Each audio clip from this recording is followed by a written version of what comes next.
computers that can handle that. There is pretty much no queue. Things will start immediately. So overall, it's not like you are doing something that's impossible to do on Palmetto. You're just taking advantage of bigger pool of computers that are free at this moment. And Palmetto may not be free because it's not designed as a throughput system. So you can send all of those pieces to Open Science Grid and then merge them together, send them back together to Palmetto, merge them together, and finalize your workflow on the dedicated system. So that's what Alex Feltus did. He splits his data into pieces, analyzes data on the grid system, and then merges everything back on Palmetto. So that's the one type of workflow, and he was able to take advantage of about 3.5 million compute hours on Open Science Grid, which is even on Palmetto, it's an impressive number for a single user. For different type of simulation, we have Jerry Tessendorf that does visual effects for movies, and for that he needs to process every frame of his movie to do some visual effects. Every frame is truly independent on each other, and he can take advantage of this distributed system, calculating the visual effects on every frame separately, and then merge everything back together into a complete movie. That's again high throughput problem, embarrassingly parallelizable problem, and he was the first Open Science Grid successful user from Clemson. He's using about 5 million hours, and is very successful. Pretty much stopped using Palmetto after that.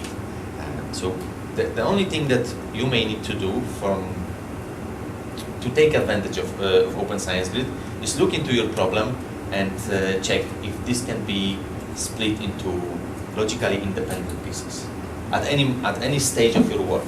It doesn't have to be the whole workflow. It can be only a piece of your workflow. But if you can take advantage of Open Science Grid handling that piece, you may be successful in carrying your research much faster, because you will take advantage of computers that are free, not used at this moment. All of these little pieces may start immediately because there is so many computers. Open Science Grid delivers about 1 billion compute hours every year, just because there is so many computers donated. Palmetto donates time that's not used also to Open Science Grid, so there is a good chance that your job will anyways end up landing on Palmetto. But it may land truly somewhere else on a system that you cannot control.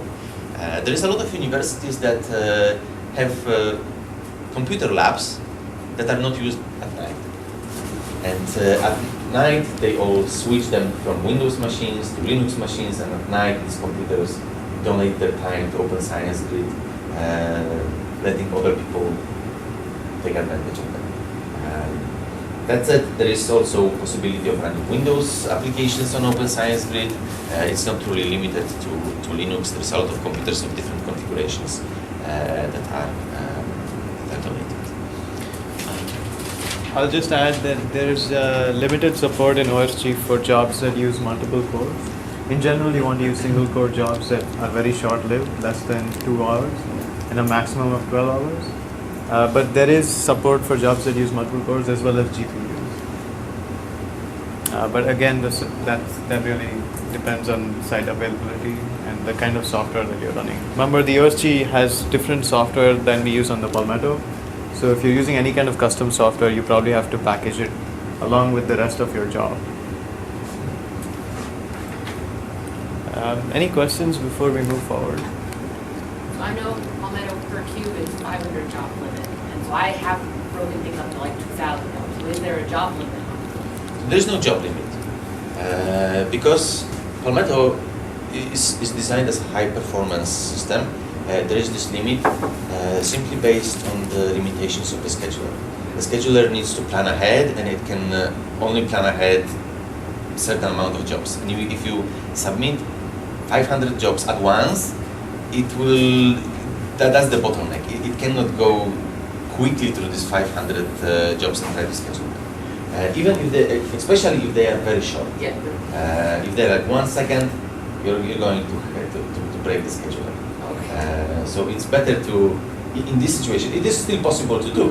In this situation, it's better to ask for one job and handle all of these 500 inside. This will go smoothly on Palmetto.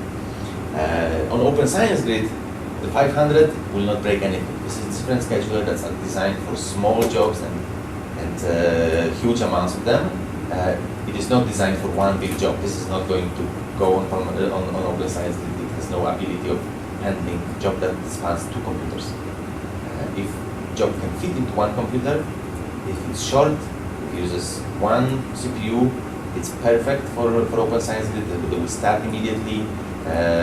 Just because there is so many computers, there's pretty much always room for a huge number of jobs.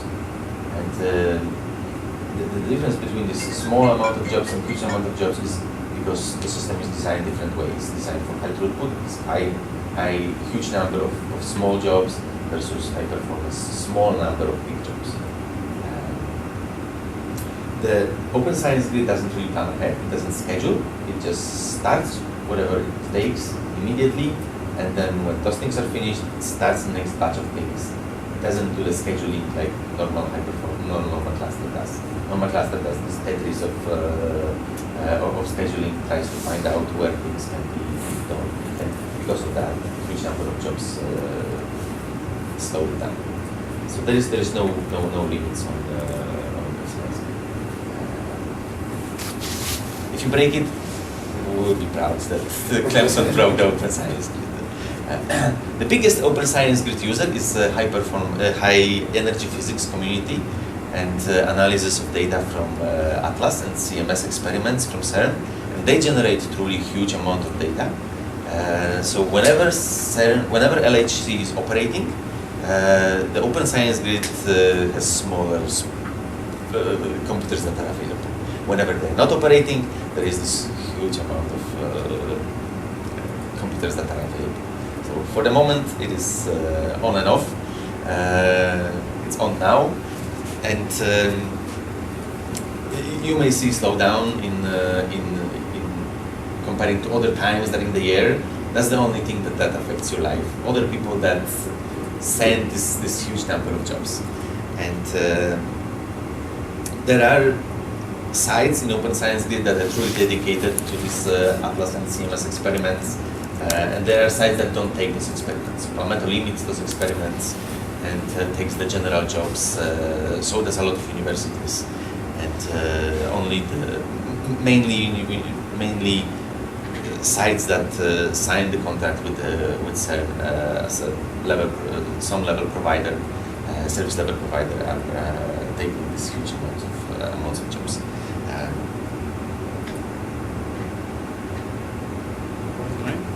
Yeah. Where does the data get stored after the? So the OSG has its own storage servers, but we also have integration of Open Science Grid with the Palmetto cluster, which means that you can submit jobs to OSG servers on data that actually lives on the Palmetto cluster.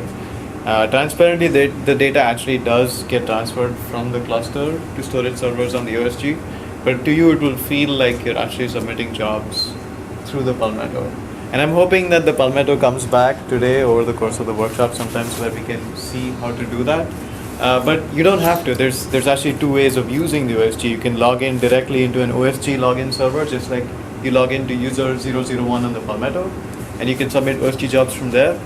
Or you can log into the Palmetto cluster and submit jobs on your own data using something called the OSG Connect client. But to answer your question, the data actually lives temporarily on storage servers provided by the OSG. But just like you have Scratch 1 and Scratch 2 systems on the Palmetto where the storage is truly temporary and you need to periodically remove stuff from there, you do have to do the same with OSG storage. There's absolutely no permanent storage on the OSG. That wouldn't make any sense. Does that answer your question? The majority of data goes with your job, and you have to specify. You will see that you have to specify every single file from while you're submitting your job, and all of these files will be transferred with your job to the place where they will be computed. If you need more data, if you think that transferring all of the files with the job is not the most efficient thing, or you want to share data between different jobs. There is a way of doing that, and there is this something that Ash will show, stash system, stash file system, that you can pre-stage your data to, and then take advantage of this existing storage during the life of your jobs. So there are these two ways of doing it. You can either pre-stash your data, or you can send everything with the job. But there is no permanent storage. Everything will be gone after the jobs are gone. Right. So I guess everyone has created an OSG account, an OSG Connect account. Raise your hand if this hasn't been done yet. Okay. And also, as part of that, you created something called a Globus ID, which is basically like an identity system, which we will use to log in to OSG. So for now, again, let me just make some logistics clear. There's this Etherpad that we can use to share bits of code and links and stuff.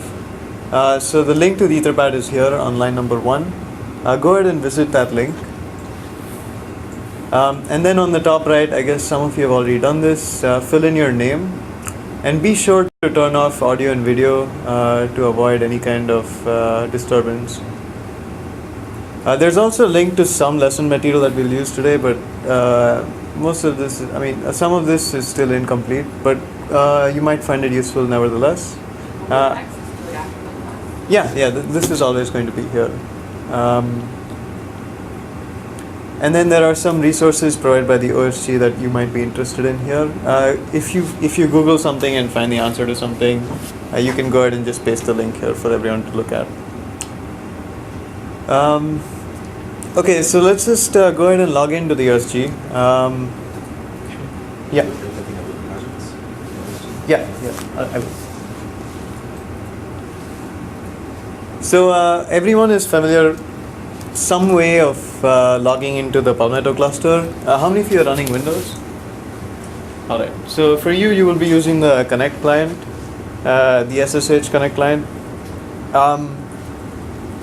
And I guess it should be the same as you do with the Palmetto, except the host name will now be login.osgconnect.net, and your username will be the ID that you used for your Globus ID. And I know that the SSH client requires a port number. I don't think you need to specify one. Just go ahead and try it without specifying a specific port number, and see that you're able to log in. And I'll just come around and help you guys out.